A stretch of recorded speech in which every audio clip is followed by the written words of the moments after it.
नाशिक शहरात ठिकठिकाणी खड्ड्यांचं साम्राज्य पसरलेलं आहे आणि यावरून आता सत्तेत सहभागी असलेले नाशिक महानगरपालिकेचे शिंदेच्या शिवसेनेचे नगरसेवक आक्रमक झालेले आहे। या ठिकाणी जर बघितलं तर फलकबाजी करून अधिकाऱ्यांच्या विरोधात रोष त्यांनी व्यक्त केलेला आहे। अधिकाऱ्यांना वारंवार निवेदन देऊन देखील खड्ड्यांची दुरुस्ती केली जात नाही, यामुळे नागरिकांचा जीव धोक्यात सापडलेला आहे आणि हे अधिकारी सुस्तावलेले आहे। अशा पद्धतीचा तीव्र संताप जो आहे तो नगरसेवकांकडून व्यक्त केला जातो। आपल्या सोबत शिंदेच्या शिवसेनेचे नगरसेवक कैलास अण्णा मुदलियार आहे। अण्णा, खर तर अधिकाऱ्यांच्या विरोधातली तुम्ही भूमिका घेतलेली आहे। एकीकडे तुम्ही सत्तेत आहात, मात्र अधिकारी ऐकत नाहीये, नागरिकांचा जीव या खड्ड्यांमुळे धोक्यात चाललाय।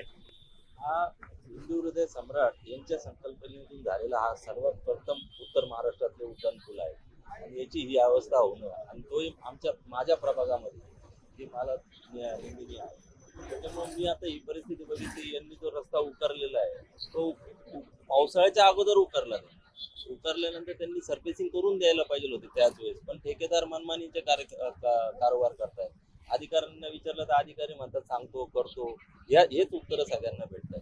पण नागरिकांच्या हितासाठी मला त्याचा निषेध करावा लागला आणि लोकांना आवाहन करावं लागलं की उड्डाणपूल न वापरता खालून तुम्ही तरी जा, म्हणजे त्यांचं कोणाची जीवित हानी होणार नाही।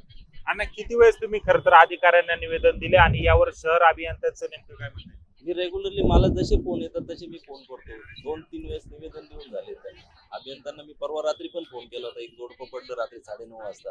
त्यांनी म्हणले की ताबडतोब मी मार्गी लावून देतो, पण ते काही मार्गी लागणार नाही। माहिती ते येतात काहीतरी रॅबिट वगैरे आणतात, टाकतात, ते टेम्पररी टाकतात, ते परत उकळून जातो पावसामुळे, ते रस्त्यावरती सगळं ते पडलं तर माणूस ऑटोमॅटिकली ऍक्सिडेंट होण्याचे चान्सेस आहेत।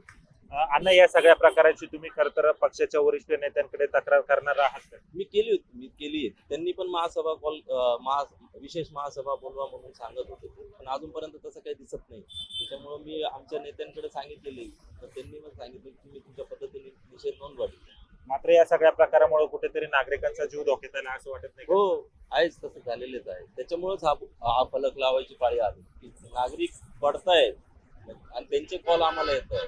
तर हा पूर्ण उड्डाणपूल हा प्रभाग क्रमांक 20 मध्ये येतो, त्याच्यामुळे मला त्याच्यावरती लक्ष देणं गरजेचं आहे। आपण बघतोय खर तर हा जो रस्ता आहे हा खर तर नाशिक पुणे महामार्गाचा अत्यंत महत्वाचा रस्ता आहे। अनेक शेकडो वाहनधारक याच्यावरून जात असतात, मात्र या पुलावरच खड्ड्यांचं साम्राज्य मोठ्या प्रमाणात पसरलेलं आहे आणि त्यामुळे या खड्ड्यांच्या संदर्भात वारंवार निवेदन देऊन देखील अधिकाऱ्यांना सांगून देखील त्यांच्याकडनं कुठलीही कार्यपद्धती या अवलंबली जात नसल्याने खर तर शिंदेच्या शिवसेनेच्या नगरसेवकांचा संताप झालेला आहे। या प्रकाराची खर तर वरिष्ठ नेत्यांकडे देखील माहिती देण्यात आलेली, तरी देखील अधिकारी काम करत नसल्याची भावना जी ती नगरसेवकांनी व्यक्त केलेली आहे। त्यामुळे आता तरी हे सुस्तावलेले नाशिक महानगरपालिकेचे अधिकारी जागे होतील का, हा आता सध्या प्रश्न आहे।